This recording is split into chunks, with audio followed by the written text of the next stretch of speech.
72세 생일까지 단 30일. 진정한 사랑을 찾지 못하면 모든 것을 잃는다. 띵 한태영 회장의 주머니 속 앤티크 회종시계가 울렸다. 72년을 살면서 단 한 번도 들어본 적 없는 경고음이었다. 그는 떨리는 손으로 시계를 꺼냈다. 황금빛 케이스를 열자 작은 디지털 창에 붉은 글씨가 떠올랐다. 남은 시간 30일. 30일밖에. 15년 전 57세의 자신이 만든 비밀 유언장. 당시에는 자신만만했다. 72세 생일까지 진정한 동반자를 찾지 못하면 재산의 70%는 국가노인복지재단에 자동 기부된다. 농담처럼 만든 조항이 이제 현실이 되었다. 수천억 원대 재산이 단 30일 후면 사라진다. 하지만 더 무서운 것은 그가 정말로 진심으로 사랑할 사람을 찾지 못했다는 사실이었다. 강남 펜트하우스 47층. 눈부신 서울 야경 앞에서 한태영 회장은 홀로 서 있었다. 모든 것을 가진 남자. 하지만 아무것도 가지지 못한 남자. 그의 눈앞에 한 여인의 얼굴이 떠올랐다. 65세의 신밀한, 작은 화랑을 운영하는 돈과는 거리가 먼 우아한 여인. 그분이 내 마지막 기회일까? 새벽 5시 30분 외로운 제왕의 아침. 한태영 회장은 오늘도 어김없이 눈을 떴다. 72년을 살아오며 몸에 밴 습관이었다. 하지만 넓은 킹사이즈 침대에는 그 혼자뿐이었다. 또 혼자로군. 아내 윤희가 세상을 떠난 지 5년. 40년을 함께한 반려자가 없는 삶은 여전히 낯설었다. 아니, 점점 더 견디기 힘들어졌다. 태영 회장은 천천히 몸을 일으켜 거실로 향했다. 200평이 넘는 펜트하우스는 최고급 가구와 명화로 가득했지만 그 모든 것이 차갑고 공허했다. 거실 한쪽에 놓인 아내의 사진 앞에 섰다. 여보, 오늘도 혼자네요. 당신이 보고 싶습니다. 사진 속 윤희는 환하게 웃고 있었다. 태영 회장은 떨리는 손으로 사진틀을 쓰다듬었다. 내가 이렇게 외로울 줄은 몰랐소. 돈이 많으면 뭐합니까? 함께할 사람이 없는데. 그는 에스프레소 머신으로 커피를 내렸다. 진한 향이 주방을 가득 채웠지만 그의 마음은 채워지지 않았다. 거대한 통창 앞에 서서 서울 시내를 내려다봤다. 도시가 서서히 깨어나고 있었다. 수백만 명의 사람들이 각자의 아침을 시작하고 있었다. 하지만 그 누구도 한태영의 외로움을 알지 못했다. 맨손으로 시작해서 여기까지 왔지. 직원 3,000명, 연 매출 2조 원대 기업. 하지만 지금 이게 무슨 의미가 있나? 주머니 속 회종시계가 다시 움직이는 소리가 들렸다. 태영 회장은 무의식 중에 시계를 꺼내 들었다. 황금빛 케이스에 정교한 세공이 새겨진 아름다운 시계. 뚜껑을 열자 안쪽에 새겨진 글귀가 보였다. 진정한 동반자를 찾으라. 시간은 흐른다. 그리고 그 아래 붉은 디지털 숫자. 30일. 태영 회장의 가슴이 철렁 내려앉았다. 자식들의 방문 마이너스. 아버지, 이제 회사를 넘기셔야죠. 오전 10시. 초인종이 울렸다. 아버지, 저예요. 장녀 한지수 45세의 목소리였다. 태영 회장은 한숨을 쉬며 문을 열었다. 아침부터 웬일이냐? 아침 드셨어요? 제가 샌드위치 사왔어요. 지수는 환하게 웃으며 들어왔다. 그 뒤로 차남 한민우 42세도 따라 들어왔다. 두 사람 모두 말끔한 정장 차림이었다. 태영 회장은 그들의 얼굴을 보는 순간 알았다. 오늘도 그 이야기를 하러 온 것을. 커피만 마셨다. 밥은 귀찮아서. 또 그러세요. 건강 챙기셔야죠. 지수는 능숙하게 주방으로 가서 음식을 준비했다. 민우는 거실 소파에 앉으며 서류 가방을 내려놓았다. 세 사람이 식탁에 둘러앉자 민우가 먼저 입을 열었다. 아버지, 오늘은 더 이상 미룰 수 없는 이야기를 해야 할 것 같습니다. 미룰 수 없는 이야기? 네. 회사 경영권 이전 문제입니다. 태영 회장의 표정이 굳었다. 민우는 서류 가방에서 두툼한 파일을 꺼냈다. 아버지께서 이제 72세이시고 솔직히 말씀드리면 예전 같지 않으시잖아요. 회사 이사회에서도 후계 구도를 계속 물어보고 있고. 내가 예전 같지 않다고. 태영 회장의 목소리가 날카로워졌다. 하지만 지수가 재빨리 끼어들었다. 아버지, 오해하지 마세요. 저희가 아버지를 무시하는 게 아니라 아버지께서 편하게 노후를 보내시길 바라는 거예요. 편하게? 네. 명예회장으로 계시면서 경영 부담은 저희가 맡는 거죠. 저는 법률 쪽을 담당하고 민우는 실무를 맡으면. 그만. 태영 회장이 손을 들어 막았다. 솔직하게 말해봐라. 너희가 원하는 게 뭐냐? 지수와 민우는 잠시 침묵했다. 하지만 그들의 눈빛에는 이미 답이 있었다. 아버지, 저희가 욕심을 부리는 게 아닙니다. 그냥 자연스러운 승계 절차를. 자연스러운 승계. 태영 회장이 비웃었다. 내가 죽기도 전에 내 회사를 빼앗으려는 게 자연스럽냐? 내가 일하는 게 내 낙인데 그걸 빼앗으면 나한테 뭐가 남는데? 아버지, 나가거라. 오늘은 기분이 안 좋다. 태영 회장은 자리에서 벌떡 일어났다. 지수와 민우는 어쩔 수 없다는 듯 서로 눈빛을 교환했다. 하지만 현관문을 나서기 직전 지수가 의미심장하게 물었다. 아버지, 요즘 어디 자주 나가시는 것 같던데 어디 다니세요? 태영 회장의 표정이 순간 굳었다. 내가 어디 가든 내 마음 아니냐? 아니요. 그냥 혹시 누구 만나시는 건 아닌지 궁금해서요. 아버지 나이도 있으시고 요즘 이상한 사람들도 많잖아요.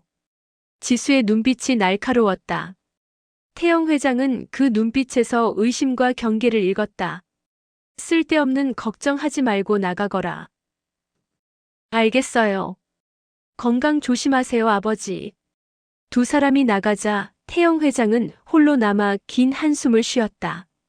자식들마저 내 재산만 바라보는구나. 그는 창밖을 바라봤다. 가슴 한편이 쓰라렸다. 40년 넘게 사업에만 매달린 대가가 이것인가? 자식들은 아버지가 아니라 재산만 보고. 태영 회장은 다시 회중시계를 꺼냈다. 남은 시간 30일. 진정한 사람을 찾을 수 있을까? 화랑으로 향했다. 오후 2시. 여기만 오면 마음이 편해져요. 태영 회장은 평소처럼 집을 나섰다. 강남의 한적한 골목길을 따라 10분쯤 걸었다. 그곳에는 작은 화랑이 있었다. 미란 갤러리. 소박한 간판이 붙은 2층 건물. 태영 회장은 이 화랑을 한 달 전에 우연히 발견했다. 첫날은 그냥 지나치려 했다. 하지만 진열된 그림 하나가 그의 발걸음을 멈추게 했다. 늙은 나무 한 그루가 홀로 서 있는 풍경화. 가지는 거의 없었지만 뿌리는 깊고 단단해 보였다. 그 그림을 본 순간 태영 회장은 자신을 보는 것 같았다. 화랑 문을 열고 들어가자 따뜻한 목소리가 들렸다. 어서 오세요, 회장님. 신미란 관장이었다.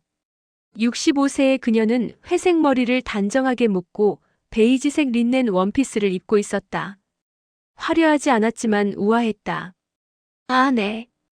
오늘도 그림 보러 왔습니다. 매일 와주시니 제가 더 고맙죠. 들어오세요. 미란 관장이 환하게 웃으며 문을 열었다.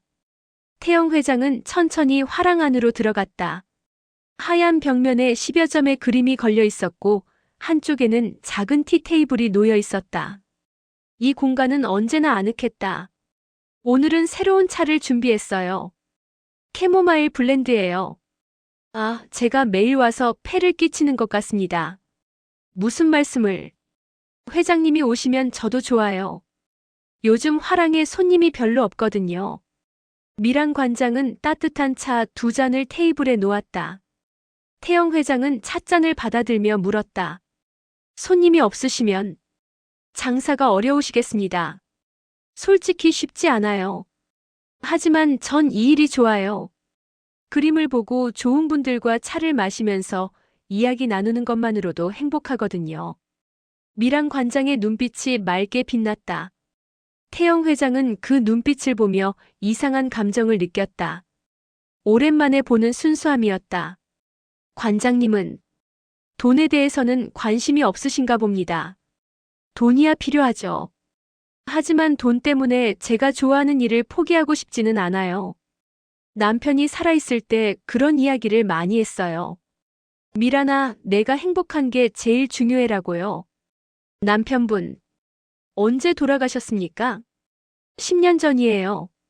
작은 서점을 운영하시다가 갑자기 미란 관장의 목소리가 잠시 떨렸다. 하지만 곧 미소를 지으며 말을 이었다. 하지만 전 남편의 말을 기억해요. 행복하게 살라고요. 그래서 이렇게 화랑을 운영하면서 제 방식대로 살고 있어요.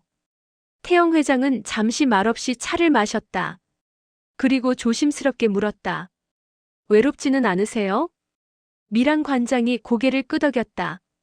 외롭죠. 밤이 되면 특히 그래요. 빈집에 돌아가면 아무도 없잖아요. 저도 그렇습니다. 태영 회장의 목소리가 낮아졌다. 아내가 세상을 떠난 지 5년입니다. 넓은 집에 혼자 살면서 매일 외롭습니다.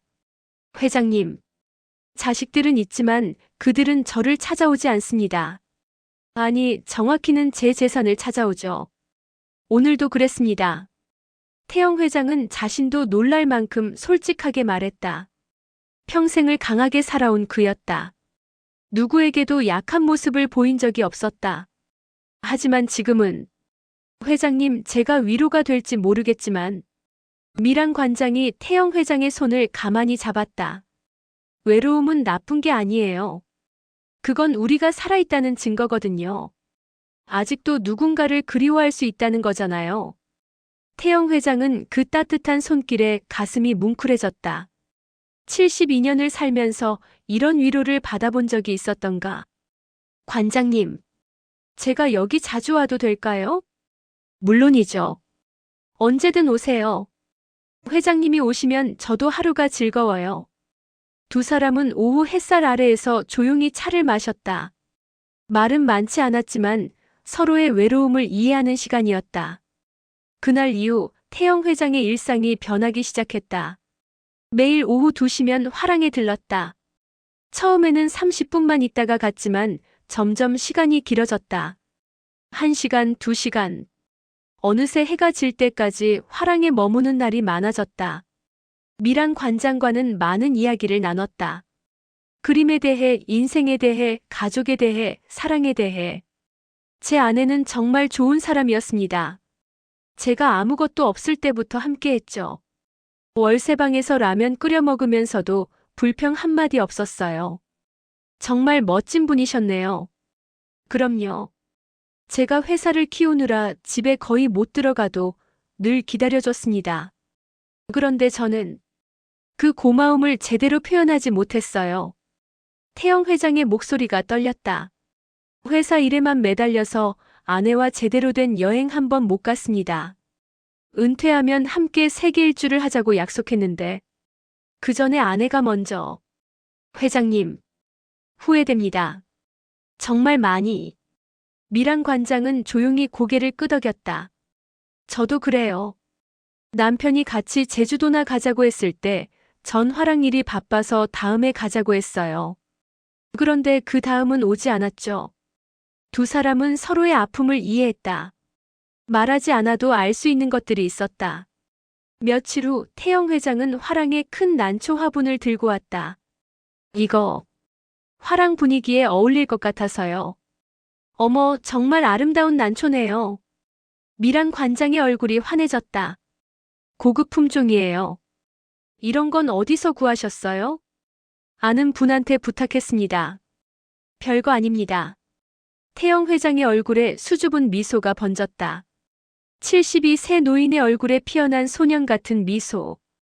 또 다른 날에는 미란 관장이 직접 만든 쿠키를 내왔다. 오늘 아침에 구웠어요. 맛있을지 모르겠네요. 태영 회장은 쿠키를 한 입 베어 물었다. 버터의 고소한 향과 은은한 단맛이 입안 가득 퍼졌다. 정말 맛있습니다. 오랜만에 이런 맛을 느껴봅니다. 과찬이세요. 아닙니다. 정성이 들어간 음식은 맛이 다릅니다. 아내가 만들어주던 음식 이후로 처음이에요. 태영 회장의 눈가가 촉촉해졌다. 미란 관장도 그 모습을 보며 가만히 미소 지었다. 회장님, 제가 앞으로도 가끔 만들어 올게요. 그러시면 정말 감사하겠습니다. 두 사람은 그렇게 조금씩 가까워졌다. 사랑이라고 부르기에는 조심스러웠다. 하지만 분명히 특별한 감정이 싹트고 있었다. 태영 회장은 집에 돌아갈 때마다 이상한 기분을 느꼈다. 가슴이 두근거렸다. 다음 날이 기다려졌다. 72년을 살면서 처음 느껴보는 설렘이었다. 이게 사랑인가? 그는 혼잣말을 했다. 하지만 동시에 두려웠다. 만약 미란 관장도 결국 자신의 재산을 노리는 사람이라면, 만약 자신이 또다시 속는다면, 어느 날 저녁 태영 회장은 화랑에서 늦게까지 미란 관장과 이야기를 나눴다. 그림에 대해, 예술에 대해, 인생에 대해. 회장님은 정말 대단한 분이세요. 맨손으로 그런 큰 회사를 일구셨다니. 대단한 게 아닙니다. 그냥 열심히 살았을 뿐이죠. 하지만 지금은 행복하지 않으신 것 같아요. 미란 관장의 말에 태영 회장이 깜짝 놀랐다. 어떻게 보여요? 회장님의 눈빛에서 많은 것을 가졌지만 정작 원하는 건 없는 것 같은. 관장님, 제가 지금 정말 원하는 게 뭔지 아십니까? 태영 회장이 조심스럽게 물었다. 미란 관장은 고개를 가웃거렸다. 진심으로 나를 대해주는 사람입니다. 내 돈이 아니라 나 자체를 봐주는 사람. 회장님, 관장님은 저를 어떻게 보십니까? 미란 관장은 잠시 생각하다가 조용히 대답했다. 전 회장님을 한 분의 어르신으로 봐요. 외로운 따뜻한 진심이 있는 분으로요. 태영 회장의 가슴이 뛰었다. 이 말이 진심일까? 정말로 자신을 돈이 아닌 사람으로 봐주는 걸까? 밤 8시가 되어 태영 회장은 펜트하우스로 돌아왔다. 소파에 앉아 오늘 있었던 일을 되새겼다. 미란 씨, 당신은 진짜일까요? 그때 주머니 속 회중시계가 다시 울렸다. 띵 마이너스. 이번에는 2번이었다. 태영 회장은 급히 시계를 꺼냈다. 남은 시간 25일. 벌써 5일이 지났다. 태영 회장의 얼굴이 굳었다. 25일. 생각보다 시간이 빠르게 흘렀다. 아직 확신할 수 없어. 하지만 시간이. 그는 창밖을 바라봤다. 서울의 야경이 여전히 찬란했다. 미란 씨, 당신이 나의 마지막 희망입니다. 제발. 진심이길 바랍니다. 태영 회장은 시계를 꼭 쥐었다. 가슴속 불안과 기대가 뒤섞였다. 다음 날 오후, 태영 회장은 어김없이 화랑으로 향했다. 하지만 그는 몰랐다. 멀리서 누군가가 자신을 지켜보고 있다는 것을. 검은색 벤츠 안. 한지수와 한민우가 앉아 있었다. 저기 아버지 들어가신다. 민우가 말했다. 지수는 스마트폰으로 화랑을 촬영했다. 미란 갤러리. 이름도 처음 듣는 곳이네. 누가 운영하는 거야? 이미 조사했어. 지수는 태블릿을 꺼내 자료를 보여줬다. 신미란 65세. 10년 전에 남편 사망 후 혼자 화랑 운영 중. 그런데 보세요 이거. 화면에는 화랑의 재무 상태가 나와 있었다. 은행 대출 2억 밀린 월세 3개월치, 신용카드 연체. 민우의 얼굴이 굳었다. 완전히 빚더미잖아. 그럼 이거. 맞아. 아버지를 노리는 거야. 지수의 목소리가 차갑게 가라앉았다. 65세 과부가 72세 재벌 회장에게 접근했다. 이건 명백한 목적이 있는 거지. 어떻게 하지? 아버지한테 말씀드려야 하나? 당연하지. 아버지가 속아 넘어가기 전에 막아야 해. 민우가 고개를 끄덕였다. 근데 언니, 만약 아버지가 진짜로 저 여자를 좋아하시면 어떡해? 지수가 냉소를 띤 미소를 지었다. 그럼 각서를 받아야지. 저 여자랑 결혼하거나 같이 살면 회사 지분 전부 우리한테 넘어온다는 각서. 아버지가 사랑을 택하시면 회사를 포기하시는 거야. 그게 가능해? 물론이지. 나 변호사잖아. 법적으로 완벽하게 만들 수 있어. 두 남매는 서로 눈빛을 교환했다. 그들의 눈에는 아버지에 대한 걱정이 아니라 재산에 대한 집착만이 가득했다. 더 자세히 알아봐. 저 여자의 과거, 인간관계, 모든 걸 파헤쳐. 알았어. 사람 시켜서 뒷조사 들어가게 할게. 지수는 화랑을 다시 한번 촬영했다. 아버지, 이번엔 제대로 정신 차리셔야 할 거예요. 검은 벤츠는 조용히 그 자리를 떠났다. 화랑 안에서는 태영 회장과 미란 관장이 평화롭게 차를 마시고 있었다. 햇살이 창문을 통해 부드럽게 들어왔다. 회장님, 이 그림 어때요? 새로 들어온 작품인데. 아, 좋습니다. 색감이 따뜻하네요. 그죠? 저도 이 작가의 작품을 좋아해요. 삶의 온기가 느껴지거든요. 두 사람은 다가오는 폭풍을 전혀 눈치채지 못했다. 3일 후, 태영 회장이 아침 커피를 마시고 있을 때 초인종이 울렸다. 아버지, 저예요. 급한 일이 있어서 왔어요. 지수의 목소리는 평소와 달랐다. 긴장되고 날카로웠다. 태영 회장은 불안한 예감이 들었지만 문을 열었다. 지수와 민우가 심각한 표정으로 들어왔다. 민우는 두툼한 서류 봉투를 들고 있었다. 무슨 일이냐? 아침부터 표정들이. 아버지, 앉으세요. 지수의 목소리가 차가웠다. 태영 회장은 소파에 앉았다. 뭔가 좋지 않은 일이 생긴 것 같았다. 아버지, 요즘 미란 갤러리라는 곳에 자주 가시죠? 태영 회장의 얼굴이 굳었다. 그건 어떻게? 저희가 따라가 봤어요. 아버지께서 매일 그곳에 가시는 걸 알고 있습니다. 민우가 서류를 탁자 위에 펼쳤다. 이게 뭐냐? 신미란이라는 여자의 재무 상태입니다. 태영 회장은 서류를 내려다봤다. 은행 대출 내역, 신용카드 연체 기록, 밀린 월세. 은행 대출 2억 원, 3개월치 밀린 월세 1,500만 원, 신용카드 연체 800만 원. 지수가 냉정하게 읽어 내려갔다. 아버지, 이 여자는 완전히 빚더미에 앉아 있어요. 그런 사람이 우연히 아버지께 접근했을까요? 그건 우연이었어. 내가 먼저. 아버지. 지수가 목소리를 높였다. 정신 차리세요. 65세 과부가 72세 재벌 회장에게 친절하게 구는 게 우연이라고 생각하세요? 관장님은 그런 분이 아니야. 태영 회장도 목소리를 높였다. 너희가 뭘 알아? 관장님은 돈에 관심도 없고 그냥 예술을 사랑하는 순수한 분이야. 순수하다고요? 민우가 비웃었다. 아버지, 그 여자가 아버지를 만난 후로 화랑 운영비가 갑자기 늘어났어요. 새 그림을 사들이고 인테리어도 바꾸고. 그 돈은 어디서 났을까요? 그건. 태영 회장은 할 말을 잃었다. 생각해보니 최근 화랑이 조금씩 바뀌고 있었다. 새 그림들이 들어오고 조명도 교체되고. 하지만 그게 자신 때문이라고. 아버지가 준 돈으로 화랑을 꾸미고 있는 거예요.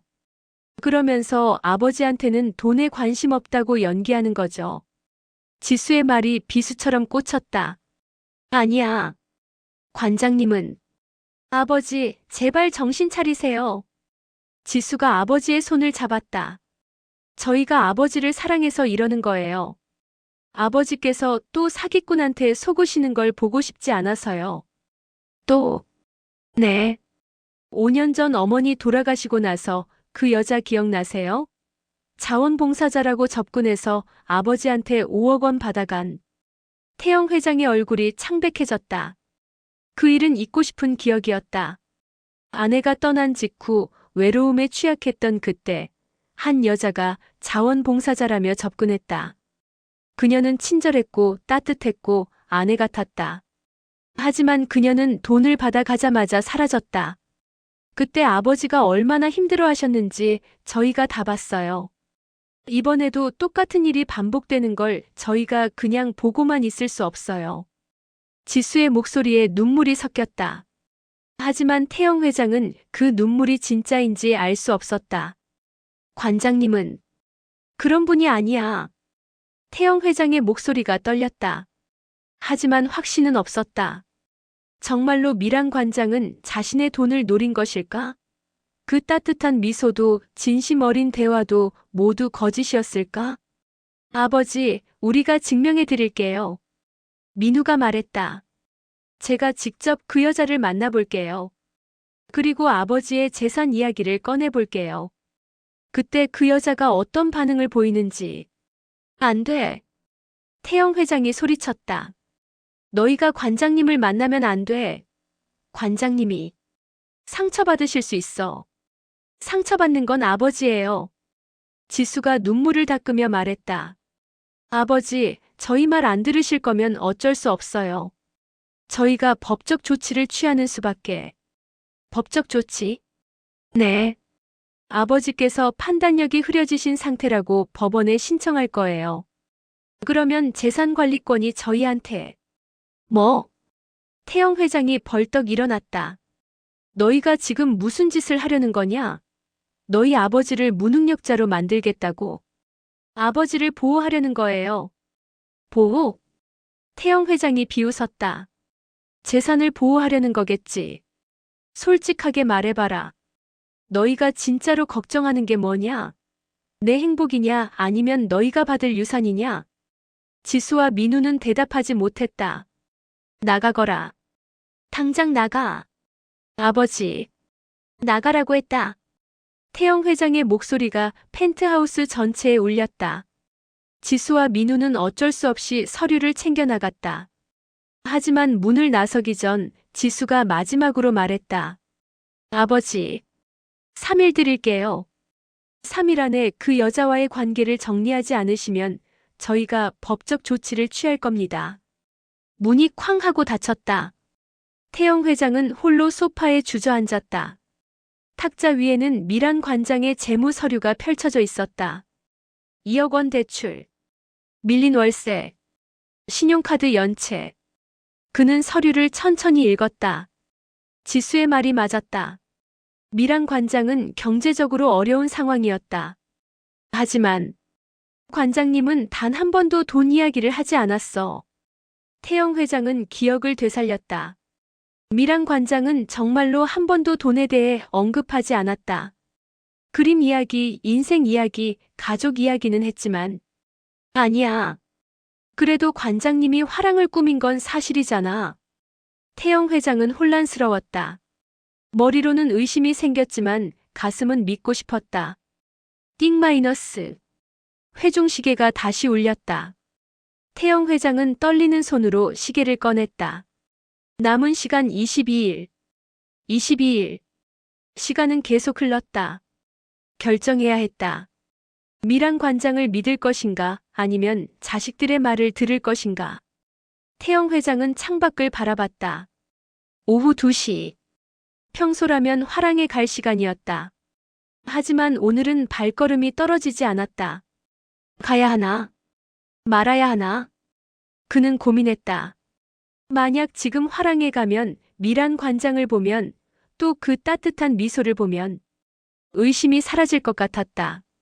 하지만 동시에 더 깊이 빠질 것 같았다. 확인해야 해. 관장님이 정말 나를 좋아하는 건지 아니면. 태영 회장은 결심했다. 오늘은 화랑에 가지 않기로. 같은 시각 미란 갤러리. 신미란 관장은 평소처럼 차를 준비했다. 오늘은 태영 회장이 좋아하는 얼그레이 블렌드. 그는 매일 오후 2시면 어김없이 화랑 문을 열었다. 곧 오시겠지. 미란 관장은 미소 지으며 찻잔을 준비했다. 케이크도 준비했다. 오늘 아침에 직접 구운 당근 케이크. 2시 10분. 조금 늦으시네. 2시 30분. 무슨 일 있으신가? 3시. 미란 관장의 미소가 조금씩 사라졌다. 태영 회장은 한 번도 약속을 어긴 적이 없었다. 오늘은 특별히 약속을 한 것도 아니었지만 그는 매일 왔다. 전화라도 드려볼까? 하지만 미란 관장은 태영 회장의 전화번호를 몰랐다. 그는 자신의 번호를 알려준 적이 없었다. 괜찮으시겠지? 그냥 오늘은 바쁘신가 봐. 미란 관장은 자신을 위로했다. 하지만 가슴 한편이 불안했다. 4시, 5시. 해가 지기 시작했다. 화랑에는 다른 손님도 오지 않았다. 미란 관장은 홀로 앉아 식어버린 차를 바라봤다. 회장님, 무슨 일 있으신 건 아니겠죠? 그녀는 창밖을 바라봤다. 석양이 아름다웠지만 마음은 무거웠다. 저한테 실망하신 건 아니겠죠? 미란 관장은 문득 불안해졌다. 자신이 뭔가 잘못했을까? 너무 친절하게 굴었을까? 아니면 너무 부담을 줬을까? 아니야. 회장님은 그런 분이 아니셔. 하지만 불안은 쉽게 가시지 않았다.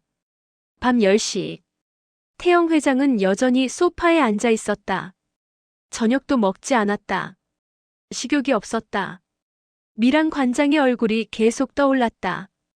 그 따뜻한 미소, 진심 어린 눈빛, 부드러운 목소리. 그게 다 거짓이었을까? 태영 회장은 고개를 저었다. 아니야. 관장님의 눈빛은 거짓말을 하지 않았어. 하지만 그는 다시 서류를 펼쳤다. 냉정한 숫자들이 그를 현실로 끌어당겼다. 내일 직접 물어봐야겠어. 관장님께 솔직하게. 태영 회장은 결심했다. 더 이상 피할 수 없었다. 22일밖에 남지 않았다. 지금 확인하지 않으면 너무 늦을 것 같았다. 그는 회중시계를 다시 꺼냈다. 남은 시간 22일. 미란 씨. 내일은 당신의 진심을 확인하겠습니다. 제발. 진짜이길 바랍니다. 태영 회장은 시계를 꼭 쥐고 눈을 감았다. 72년을 살면서 이렇게 간절히 기도해 본 적이 있었던가. 창밖에는 서울의 밤이 깊어가고 있었다. 다음 날 아침이 밝았다. 태영 회장은 거울 앞에 섰다. 72세의 늙은 얼굴이 그를 바라봤다. 주름진 얼굴, 희끗한 머리, 탁해진 눈빛. 이 나이에 사랑을 믿는다는 게 웃음나? 하지만 그는 정장을 차려입었다. 오랜만에 넥타이도 맸다. 면도도 깔끔하게 했다. 오늘은 확실하게 알아야 해. 관장님의 마음을. 시계를 보니 오전 10시. 화랑은 12시에 문을 연다. 태영 회장은 일찍 나서기로 했다. 기다리는 동안 머릿속을 정리할 수 있을 것 같았다. 펜트하우스 문을 열고 나서는 순간 태영 회장은 복도에서 누군가와 마주쳤다. 아버지. 한지수였다. 그녀는 서류 봉투를 들고 있었다. 오늘 각서 가져왔어요. 서명하시면. 비켜라. 태영 회장의 목소리는 차가웠다. 아버지, 제발 정신 차리세요. 내 인생은 내가 결정한다. 너희가 아니라. 태영 회장은 지수를 지나쳐 엘리베이터로 향했다. 아버지, 3일이라고 했어요. 오늘이 마지막 날이에요. 지수의 외침이 복도에 울렸다. 하지만 태영 회장은 돌아보지 않았다. 엘리베이터 문이 닫혔다. 태영 회장은 가슴에 손을 얹었다. 심장이 빠르게 뛰고 있었다. 미란 씨, 오늘 당신을 만나러 갑니다. 그리고 묻겠습니다. 당신의 마음이 진짜인지. 엘리베이터가 1층에 도착했다. 문이 열리자 아침 햇살이 쏟아져 들어왔다. 태영 회장은 한 걸음 내디뎠다. 마지막 사랑을 향해. 아니, 어쩌면 마지막 배신을 향해. 화랑으로 향하는 택시 안. 태영 회장은 창밖을 바라보며 생각에 잠겼다. 오늘은 미란 관장에게 솔직하게 물어볼 것이다. 당신의 마음이 진짜인지. 하지만 화랑 앞에 도착하자 태영 회장은 깜짝 놀랐다. 화랑 입구에 한지수와 한민우가 서 있었다. 아버지. 지수가 태영 회장 앞을 가로막았다. 무슨 짓이냐? 여기서 뭐 하는 거야? 아버지를 막으려고요. 저 여자 만나시면 안 돼요. 민우도 다가왔다. 아버지, 제발 정신 차리세요. 저 여자는 아버지를 이용하는 겁니다. 비켜라. 태영 회장이 소리쳤다. 그 순간 화랑 문이 열리며 미란 관장이 나왔다. 회장님, 무슨 일이세요? 미란 관장은 놀란 표정으로 상황을 바라봤다. 지수가 재빨리 그녀에게 다가갔다. 당신이 신미란 씨죠? 저는 한태영 회장의 딸 변호사 한지수입니다. 아, 안녕하세요. 미란 관장이 어색하게 인사했다. 지수는 서류 봉투를 꺼내 미란 관장 앞에 내밀었다. 이게 뭔지 아세요? 당신의 재무 상태 조사 자료입니다. 은행 대출 2억 밀린 월세 3개월치, 신용카드 연체. 미란 관장의 얼굴이 창백해졌다. 그건 제 사적인 일이라고요? 지수가 냉소를 띤 미소를 지었다. 72세 재벌 회장에게 접근한 65세 과부의 빚더미가 사적인 일이라고요? 당신이 우리 아버지를 만난 후로 화랑에 새 그림을 들이고 인테리어를 바꾸고 운영비가 갑자기 늘어난 게 우연이라고 생각하세요? 아니에요. 저는 회장님께 돈을 받은 적이. 거짓말. 민우가 끼어들었다. 우리가 다 조사했어요. 당신 통장으로 지난 한 달간 8천만 원이 입금됐어요. 그 돈 어디서 났죠? 미란 관장은 대답하지 못했다. 태영 회장이 놀라서 그녀를 바라봤다. 관장님, 그게 사실입니까? 회장님, 저는 미란 관장의 눈에 눈물이 고였다. 저는 정말 회장님께 돈을 달라고 한 적이 없어요. 그냥 회장님께서 화랑이 어렵다는 걸 아시고 도와주신 거예요. 도와주셨다고요? 지수가 비웃었다. 당신이 빚이 많다는 걸 아버지한테 말했겠죠? 불쌍한 척, 어려운 척 하면서. 아니에요. 저는 단 한 번도. 그럼 아버지가 당신 빚을 알고 계셨나요? 지수의 날카로운 질문에 미란 관장은 고개를 숙였다. 태영 회장이 조용히 물었다. 관장님, 저한테 말씀하시지 않은 게 있습니까? 회장님, 대답해 주십시오. 당신은 정말로 제 돈을 원한 겁니까? 미란 관장은 눈물을 흘리며 고개를 저었다. 아니에요. 저는 정말로 회장님이 좋아서, 회장님과 이야기하는 게 좋아서. 그럼 왜 아버지가 준 돈을 받았어요? 민우가 다그쳤다. 돈이 필요 없었으면 거절했어야죠. 근데 8천만 원이나 받아놓고 이제 와서 순수한 척? 저는 회장님께서 너무 고집스럽게 주시려고 해서. 고집스럽게?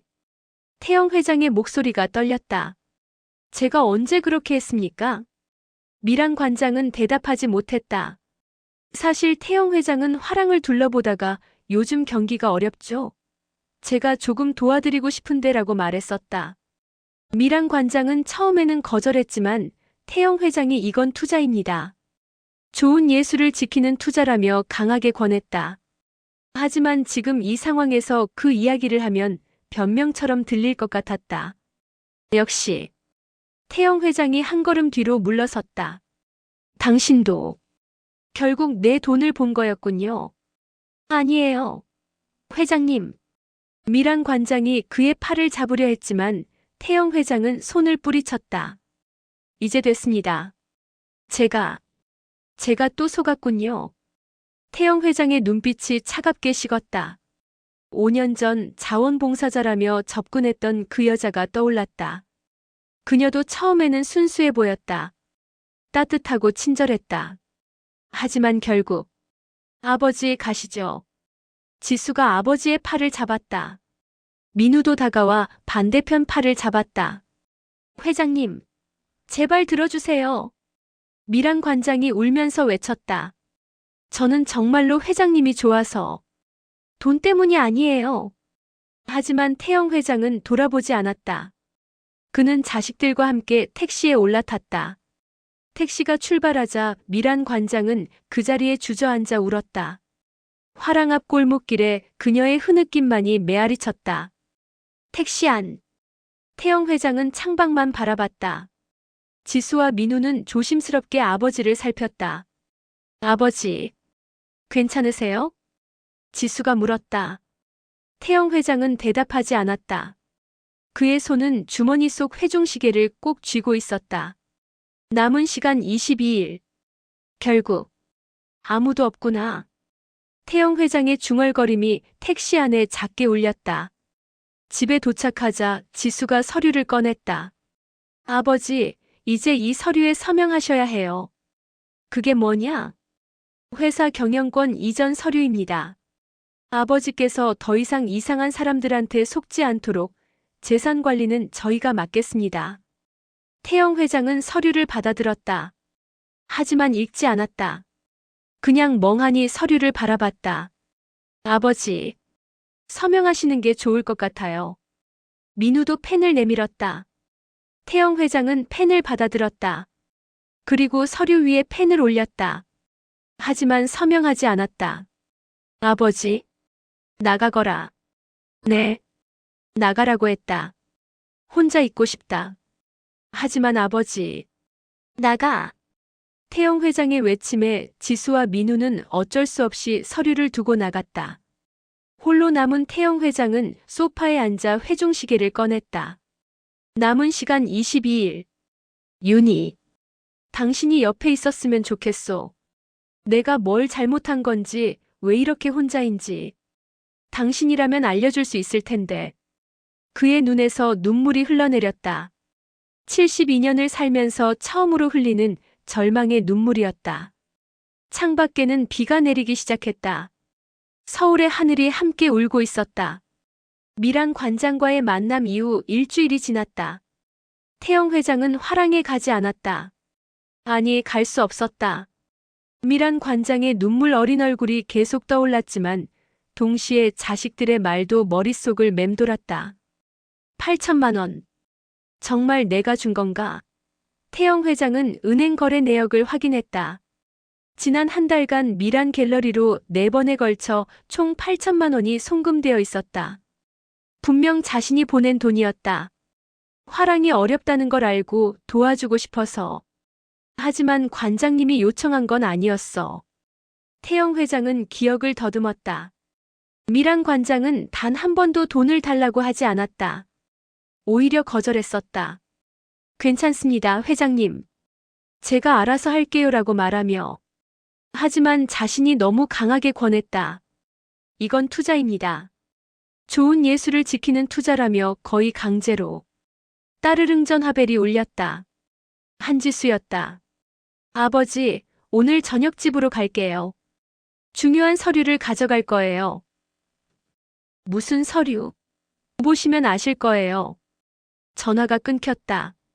태영 회장은 불안한 예감이 들었다. 저녁 7시. 한지수와 한민우가 함께 나타났다. 두 사람 모두 심각한 표정이었다. 아버지, 앉으세요. 지수가 거실 테이블 위에 서류를 펼쳤다. 두툼한 계약서였다. 이게 뭐냐? 각서입니다. 각서? 네. 아버지와 저희 사이의 명확한 약속을 담은 각서예요. 태영 회장은 서류를 집어들었다. 첫 페이지를 읽는 순간 그의 얼굴이 굳었다. 신미란 또는 기타 여성과 결혼하거나 동거할 시 한태영의 태영테크 주식 70% 및 부동산 자산의 50%는 즉시 한지수, 한민우에게 양도된다. 이게 무슨... 아버지를 보호하기 위한 장치예요. 지수가 차갑게 말했다. 아버지께서 또다시 이상한 여자에게 속아서 재산을 탕진하시는 걸 막으려는 거예요. 내 재산을 내가 어떻게 쓰든 내 마음 아니냐? 아버지 혼자만의 재산이 아니에요. 민우가 목소리를 높였다. 그 회사는 저희도 함께 일해서 키운 거예요. 아버지 혼자 만든 게 아니라고요. 근데 아버지가 늙어서 판단력이 흐려져서 사기꾼한테 다 줘버리면 저희는 어떡하라고요? 판단력이 흐려졌다고. 태영 회장의 목소리가 떨렸다. 너희가 지금 너희 아버지한테 뭐라고 하는 거냐? 사실이잖아요. 지수가 소리쳤다. 5년 전에도 그랬잖아요. 자원봉사자라는 여자한테 5억 원 줘버리고. 이번에도 화랑 여자한테 8천만 원 줘버리고 다음에는 얼마를 줄 건데요? 2억? 10억? 그건. 아버지, 제발 정신 차리세요. 지수의 눈에 눈물이 고였다. 저희가 아버지를 미워해서 이러는 거 아니에요. 사랑해서 이러는 거예요. 아버지께서 사기꾼들한테 속아서 인생 말년을 비참하게 보내시는 걸 보고 싶지 않아서요. 태영 회장은 서류를 다시 읽었다. 각서의 내용은 명확했다. 만약 자신이 누군가와 결혼하거나 동거하면 회사의 대부분과 재산의 절반을 자식들에게 넘겨야 한다. 이건 협박이나 다름없어. 협박이 아니라 보호예요. 민우가 말했다. 아버지, 이렇게 생각해 보세요.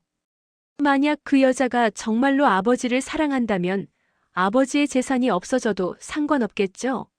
진짜 사랑이라면 돈은 중요하지 않을 테니까요. 하지만, 근데 만약 그 여자가 아버지의 재산 때문에 접근한 거라면 지수가 끼어들었다. 그럼 아버지께서 이 각서에 서명하고 재산이 줄어든다는 걸 알게 되는 순간 그 여자는 아버지를 떠날 거예요. 그렇게 해서 진짜 사랑인지 가짜 사랑인지 확인할 수 있는 거죠. 태영 회장은 말문이 막혔다. 자식들의 논리는 완벽했다. 너무나 냉정하고 잔인하게 완벽했다. 아버지, 서명하세요. 지수가 펜을 내밀었다. 서명하시고 그 여자한테 이 각서 내용을 알려주세요. 그리고 그 여자의 반응을 보세요. 만약 그 여자가 진짜로 아버지를 사랑한다면 재산이 어떻든 상관없이 아버지 곁에 남을 거예요. 태영 회장의 손이 떨렸다. 펜을 받아들었지만 서명할 수 없었다. 생각할 시간을 주겠습니다. 시간 없어요, 아버지. 민우가 회중시계를 가리켰다. 태영 회장의 주머니에서 빼낸 시계였다. 이거 뭐예요? 요즘 계속 보시던데. 그건 너희가 알 필요 없는. 아버지, 이 시계에 뭔가 있죠? 지수가 시계를 집어들었다. 뚜껑을 열자 붉은 숫자가 보였다. 남은 시간 15일 이게 뭐예요? 돌려줘. 태영 회장이 시계를 빼앗았다. 하지만 이미 자식들은 뭔가 심상치 않다는 걸 느꼈다. 아버지, 혹시 무슨 일 있으세요? 없다. 아무 일도 없어. 그럼 이 각서에 서명하세요. 오늘 당장. 지수가 다그쳤다. 태영 회장은 서류를 바라봤다. 서명하면 모든 게 끝이다. 미란 관장과의 관계도 마지막 사랑의 가능성도. 하지만 서명하지 않으면 자식들은 법적 조치를 취할 것이고 자신을 무능력자로 만들려 할 것이다. 이틀만 생각할 시간을 주겠느냐? 안 돼요. 오늘이요. 제발. 태영 회장의 목소리에 애원이 섞였다. 지수와 민우는 서로 눈빛을 교환했다. 하루. 내일 정오까지요. 그때까지 서명 안 하시면 저희가 법원에 아버지 후견인 신청 들어갑니다. 알았다. 알았어. 태영 회장은 고개를 숙였다. 자식들이 나가자 그는 혼자 남아 서류를 응시했다. 사랑을 선택하면 재산을 잃는다. 재산을 선택하면 사랑을 잃는다. 어떻게 하란 말인가? 그때 휴대폰이 울렸다. 모르는 번호였다. 받자마자 익숙한 목소리가 들렸다. 회장님. 저예요. 미란이에요. 태영 회장의 가슴이 철렁 내려앉았다. 관장님. 회장님 제가 회장님을 만나 뵙고 싶어요. 마지막으로 한 번만. 마지막? 네. 제대로 된 인사도 못 드리고 헤어진 것 같아서요. 내일 화랑에서 뵐 수 있을까요? 태영 회장은 탁자 위의 각서를 바라봤다. 그리고 회중시계를 꺼냈다. 남은 시간 15일. 알겠습니다. 내일 가겠습니다. 감사합니다, 회장님. 전화가 끊겼다. 태영 회장은 창밖을 바라봤다. 내일 미란 관장을 만나면 뭐라고 말해야 할까? 각서 이야기를 해야 할까? 아니면 윤희, 당신이라면 어떻게 했을까요? 대답은 없었다. 다만 회중시계의 째깍거리는 소리만이 고요한 밤을 채웠다. 다음 날 오전 11시. 태영 회장은 화랑으로 향했다. 손에는 자식들이 내민 각서가 들려 있었다. 화랑 문을 열자 미란 관장이 조용히 앉아 있었다. 그녀의 얼굴은 수척해 보였다. 일주일 동안 제대로 먹지도 자지도 못한 것 같았다. 회장님, 오셨군요. 관장님. 두 사람은 마주 앉았다. 어색한 침묵이 흘렀다. 미란 관장이 먼저 입을 열었다. 회장님, 제가 설명을 드리고 싶어요.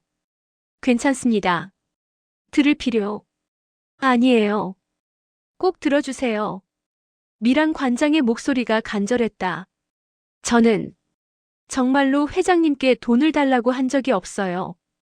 회장님께서 화랑이 어렵다는 걸 아시고 도와주시겠다고 하셨을 때 저는 거절했어요. 여러 번요. 하지만 결국 받으셨잖습니까? 네. 회장님께서 이건 투자다, 좋은 예술을 지키는 투자라고 하시면서 거의 강제로. 제가 계속 거절하면 회장님이 섭섭해하실 것 같아서. 미란 관장의 눈에 눈물이 고였다. 저는 그 돈으로 밀린 월세를 냈어요. 그리고 화랑을 조금 정리했어요. 회장님께서 매일 오시는데 너무 낡고 어두운 곳이어서 부끄러웠거든요. 하지만 그게 회장님의 돈을 노린 거라고 오해받을 줄은. 태영 회장은 말없이 그녀를 바라봤다. 그녀의 눈빛은 여전히 맑았다. 거짓말을 하는 사람의 눈빛이 아니었다. 관장님, 회장님, 저는 회장님이 부자인지 가난한지 중요하지 않아요. 그냥 회장님과 차를 마시고 그림을 보고 이야기를 나누는 게 좋았어요. 오랜만에 마음이 따뜻해지는 기분이었어요. 저도 그랬습니다. 태영 회장의 목소리가 떨렸다. 관장님과 함께 있을 때가 제일 행복했습니다. 하지만 그는 각서를 테이블 위에 놓았다. 이게 뭔가요?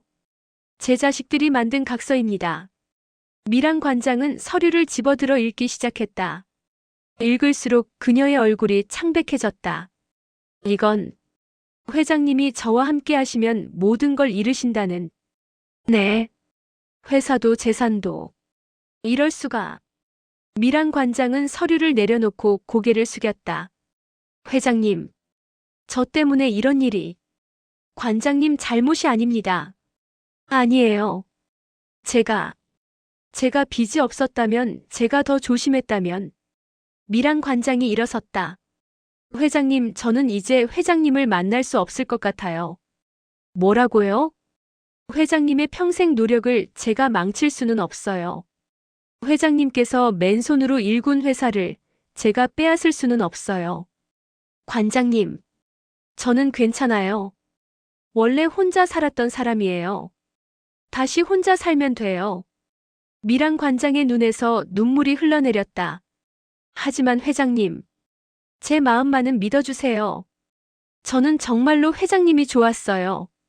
돈 때문이 아니라 회장님이라는 사람이 좋았어요. 관장님, 기다리십시오. 태영 회장이 그녀의 손을 잡았다. 아직 포기할 수 없습니다. 회장님, 저도 관장님이 좋습니다. 아니, 사랑합니다. 태영 회장의 고백에 미란 관장은 놀라서 그를 바라봤다. 72년을 살면서 이렇게 떨리는 마음은 처음입니다. 관장님과 함께 있을 때만 제가 살아있다는 걸 느낍니다. 하지만 회장님의 회사보다 중요한 게 있습니다. 태영 회장은 주머니에서 회중시계를 꺼냈다. 이걸 보십시오. 뚜껑을 열자 붉은 숫자가 나타났다. 남은 시간 14일. 이게 뭐예요? 15년 전 제가 만든 비밀 유언장입니다. 태영 회장이 천천히 설명하기 시작했다. 당시 저는 57세였습니다. 회사도 잘 되고 아내도 있고 모든 게 완벽했죠. 하지만 주변을 보니 제 재산만 노리는 사람들 뿐이었습니다. 자식들마저도. 그래서 유언장을 만들었습니다. 72세 생일까지 진정한 동반자를 찾지 못하면 재산의 70%는 국가노인복지재단에 자동 기부된다는 조항을 넣었죠. 미란 관장은 놀라서 입을 가렸다. 당시에는 자신 있었습니다. 진심으로 나를 대하는 사람을 찾을 수 있을 거라고. 하지만 아내가 떠나고 5년이 지났지만 아무도 없었습니다. 회장님. 그런데 관장님을 만났습니다. 처음으로 제 돈이 아닌 저를 봐주는 사람을. 태영 회장의 손이 떨렸다. 열나흘 후면 제 생일입니다. 그때까지 진정한 동반자를 찾지 못하면 모든 게 끝입니다. 그럼 회장님께서는 저를. 네. 관장님이 제 마지막 희망입니다. 두 사람은 서로를 바라봤다. 미란 관장이 조용히 말했다. 회장님. 저는 회장님의 재산이 필요하지 않아요. 하지만 회장님은 필요해요. 관장님. 하지만 제가 회장님의 인생을 망칠 수는 없어요. 자식분들과의 관계도 회사도. 그때 화랑문이 벌컥 열렸다. 아버지. 한지수와 한민우가 숨을 헐떡이며 들어왔다. 어떻게? 아버지 뒤를 따라왔어요. 혹시나 해서. 지수가 탁자 위의 각서를 보고는 안도의 한숨을 쉬었다. 다행이네요. 아직 그 여자한테 각서 이야기를 안 하신 줄 알았는데. 이미 다 말했다. 태영 회장이 차갑게 말했다. 그리고 이분은 그 여자가 아니라 신미란 관장님이시다. 아버지, 지금 그게 중요해요? 빨리 각서에 서명하시고 이 여자랑. 닥쳐라. 태영 회장의 외침에 지수와 민우가 움찔했다. 너희들이 뭘 안다고 함부로 말하는 거냐? 아버지, 너희는 단 한 번도 나를 걱정한 적이 없다. 내 재산만 걱정했지. 태영 회장은 회중시계를 두 사람 앞에 내밀었다. 이게 뭔지 아느냐? 그건 아까 봤던 시계. 이건 너희들의 탐욕을 시험하는 카운트다운이었다. 태영 회장의 목소리가 화랑 안에 울렸다. 15년 전 내가 만든 유언장. 72세까지 진정한 동반자를 찾지 못하면 재산의 70%가 재단에 기부된다. 뭐라고요? 지수와 민우의 얼굴이 하얗게 질렸다. 14일 후면 내 생일이고 그날이 마감일이다. 만약 내가 동반자를 찾지 못하면 너희가 그렇게 탐내는 재산의 대부분이 사라진다. 아버지. 그럼. 신미란 관장님이 유일한 희망이었다. 태영 회장이 소리쳤다. 너희가 관장님을 쫓아내려고 할 때마다 너희는 내 재산을 날려버리고 있었던 거다. 민우가 비틀거렸다. 그럼. 우리가. 그래. 너희들의 탐욕 때문에 모든 게 망가졌다. 태영 회장은 미란 관장을 바라봤다. 관장님. 제발 저와 함께 해주십시오. 동반자가 되어주십시오. 회장님. 재산 따위는 중요하지 않습니다. 관장님과 함께라면 전 가난해도 행복할 수 있습니다. 미란 관장의 눈에서 눈물이 흘러내렸다. 회장님. 저도 회장님과 함께하고 싶어요. 두 사람은 서로의 손을 꼭 잡았다. 지수와 민우는 그 모습을 멍하니 바라봤다. 그들이 그토록 막으려 했던 것이 실은 자신들의 유산을 지키는 유일한 방법이었다는 사실을 깨달은 순간이었다. 그날 밤 태영 회장은 자식들을 펜트하우스로 불렀다. 미란 관장도 함께였다. 아버지, 저희가 정말 잘못했습니다. 지수가 고개를 숙였다.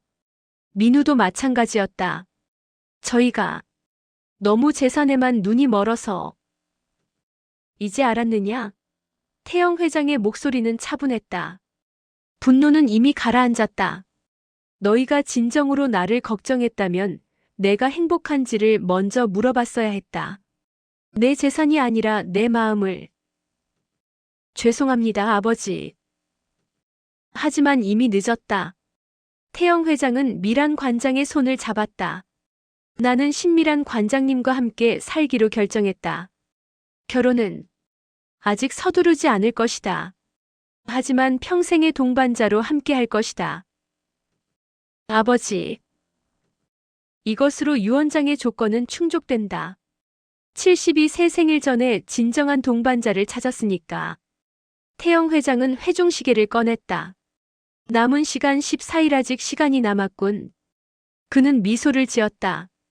오랜만에 진심으로 웃는 얼굴이었다. 너희에게 약속한다. 회사 경영권은 너희에게 물려주겠다. 내 나이에 맞게 이제는 명예회장으로 물러남아. 아버지. 하지만 조건이 있다. 태영 회장의 눈빛이 진지해졌다. 회사를 키우는 것도 중요하지만 사람을 소중히 여기는 법을 배워라. 돈보다 귀한 게 있다는 걸 잊지 마라. 네, 아버지. 그리고 신미란 관장님께 사과하거라. 제대로. 지수와 민우는 미란 관장 앞에 섰다. 관장님. 정말 죄송합니다. 지수의 목소리가 떨렸다. 저희가 너무 편견을 가지고 관장님을 대했습니다. 관장님이 진심으로 아버지를 아끼신다는 걸 몰라봤어요. 괜찮아요. 미란 관장이 부드럽게 웃었다. 저도 처음에는 서운했지만 이해해요. 자식으로서 아버지를 보호하고 싶은 마음이었겠죠. 감사합니다. 정말 감사합니다. 민우도 고개를 숙였다. 그날 밤 처음으로 5명이 함께 식사를 했다. 어색했지만 조금씩 마음이 풀리기 시작했다. 일주일 후, 태영 회장은 회사 이사회를 소집했다. 오늘부로 저는 명예회장으로 물러납니다. 경영권은 한지수, 한민우에게 공동으로 승계합니다. 이사들이 놀라서 웅성거렸다. 하지만 한 가지 조건이 있습니다. 태영 회장은 서류를 펼쳤다. 제 개인 재산 중 500억 원으로 사랑과 나눔 재단을 설립합니다. 이 재단은 경제적으로 어려운 노인들과 예술가들을 지원할 것입니다. 회장님. 재단 이사장은 신미란 관장님께서 맡아주실 것입니다. 모두가 미란 관장을 바라봤다. 그녀는 놀라서 태영 회장을 쳐다봤다. 회장님. 제가 어떻게... 관장님이 가장 잘하실 겁니다. 돈의 가치를 아시는 분이니까. 진정으로 도움이 필요한 사람들을 찾아내실 수 있을 겁니다. 감사합니다, 회장님. 미란 관장의 눈에 눈물이 고였다. 이사회가 끝나고 태영 회장은 기자들 앞에 섰다. 저는 오늘 평생 일궈온 회사에서 물러납니다. 하지만 후회는 없습니다. 오히려 이제야 진짜 삶을 시작하는 것 같습니다. 회장님, 은퇴 후 계획이 있으십니까? 네. 사랑하는 사람과 함께 소박하게 살 겁니다. 그동안 못 가본 여행도 다니고 좋아하는 그림도 보고 여유롭게 차도 마시면서요. 동반자가 있으시다고요? 네. 제 인생의 마지막을 함께할 소중한 분입니다. 태영 회장은 객석에 앉아있는 미란 관장을 바라보며 미소 지었다. 한 달 후, 태영 회장의 72세 생일이 밝았다. 펜트하우스에서 작은 파티가 열렸다. 지수, 민우, 그리고 미란 관장이 함께였다. 아버지, 생일 축하드립니다. 고맙다. 태영 회장은 케이크에 촛불을 끄며 소원을 빌었다. 앞으로 남은 시간 행복하게 살게 해주세요. 파티가 끝나고 태영 회장은 미란 관장과 함께 베란다로 나왔다. 서울의 야경이 여전히 아름다웠다. 관장님. 아니, 이제는 미란 씨라고 불러도 될까요? 물론이죠, 태영 씨. 두 사람은 서로를 보며 웃었다. 미란 씨, 제가 약속합니다. 남은 인생, 당신을 행복하게 해드리겠습니다. 저도요. 태영 씨를 외롭지 않게 해드릴게요. 태영 회장은 주머니에서 회중시계를 꺼냈다. 마지막으로 뚜껑을 열었다. 화면에는 숫자 대신 다른 메시지가 떠 있었다. 축하합니다. 진정한 동반자를 찾으셨습니다. 드디어 끝났군요. 아니에요, 태영 씨. 미란 관장이 그의 손을 잡았다. 이제 시작이에요. 우리의 새로운 인생이. 두 사람은 서울의 밤하늘을 바라보며 손을 꼭 잡았다. 72년을 살아온 노인과 65년을 살아온 여인. 이제야 진짜 사랑을 시작하는 두 사람. 그로부터 1년 후, 태영 회장과 미란 관장은 펜트하우스를 떠나 작은 아파트로 이사했다. 강남의 화려함 대신 조용한 주택가를 택했다. 여기가 훨씬 좋네요. 아늑하고. 미란 관장이 새집 거실에서 차를 끓이며 말했다. 그러게 말입니다. 펜트하우스는 너무 넓고 쓸쓸했어요. 태영 회장은 소파에 앉아 그녀를 바라봤다. 행복한 미소가 얼굴에 가득했다. 사랑과 나눔 재단은 그동안 200명이 넘는 노인과 예술가를 도왔다. 미란 관장은 훌륭한 이사장이었다. 진심으로 사람들을 도왔다. 지수와 민우는 회사를 잘 운영하고 있었다. 그들은 아버지에게서 배운 교훈을 잊지 않았다. 돈보다 사람이 먼저라는 것을. 태영 씨, 차 나왔어요. 고맙습니다, 미란 씨. 두 사람은 함께 차를 마셨다. 오후의 햇살이 창문을 통해 따뜻하게 들어왔다. 행복하세요? 미란 관장이 물었다. 물론입니다. 당신이 있으니까요. 저도요. 태영 씨가 있어서 매일이 행복해요. 태영 회장은 창문 너머를 바라봤다. 아이들이 놀이터에서 뛰어놀고 노인들이 벤치에 앉아 이야기를 나누고 평범한 일상이 펼쳐지고 있었다.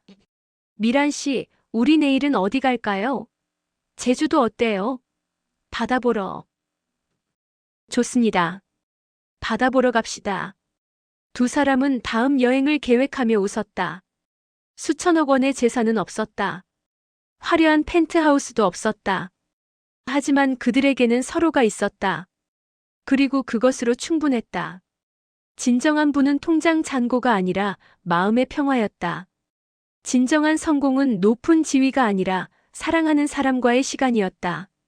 73세의 한태영과 66세의 신미란. 늦은 나이에 찾은 사랑이었지만 그래서 더 소중했다. 남은 시간이 얼마나 될지 모르지만 그들은 매일을 감사하며 살았다. 함께 웃고 함께 울고 함께 나이 들어가는 것. 그것이 그들이 원하는 전부였다. 5부 끝마무리 인사 여러분, 72세 한태영 회장의 이야기를 끝까지 함께 해주셔서 감사합니다. 이 이야기는 우리에게 중요한 메시지를 전합니다. 돈보다 귀한 것은 사랑과 진심입니다. 나이가 많다고 해서 사랑을 포기할 필요는 없습니다. 오히려 나이가 들수록 진짜 사랑이 무엇인지 더 잘 알게 됩니다. 외로움을 함께 나눌 수 있는 동반자, 진심으로 마음을 나눌 수 있는 사람. 그것이 진정한 부입니다. 한태영 회장은 수천억 원의 재산을 가졌지만 외로웠습니다. 하지만 신미란 관장을 만나 비로소 행복을 찾았습니다. 재산이 줄어들었지만 마음은 더 풍요로워졌습니다. 우리 모두에게도 남은 시간이 있습니다. 그 시간을 어떻게 쓸 것인가는 우리의 선택입니다. 이 긴 이야기를 끝까지 시청해 주셔서 진심으로 감사드립니다. 여러분의 좋아요와 구독은 저희 채널이 새로운 이야기를 지속적으로 전할 수 있는 큰 힘이 됩니다. 댓글창에 여러분의 소중한 생각과 의견을 자유롭게 나눠주세요. 여러분과의 소통이 이 이야기를 더욱 풍성하게 만듭니다. 우리가 전하는 이야기가 여러분의 일상 속에서 타인의 삶을 이해하고 공감하는 작은 씨앗이 되기를 바랍니다. 여러분의 삶이 언제나 진정한 행복과 사랑으로 가득하기를 응원합니다. 항상 평안하고 건강하세요. 다음 이야기에서 다시 만나요. 실버로드였습니다. 고맙습니다.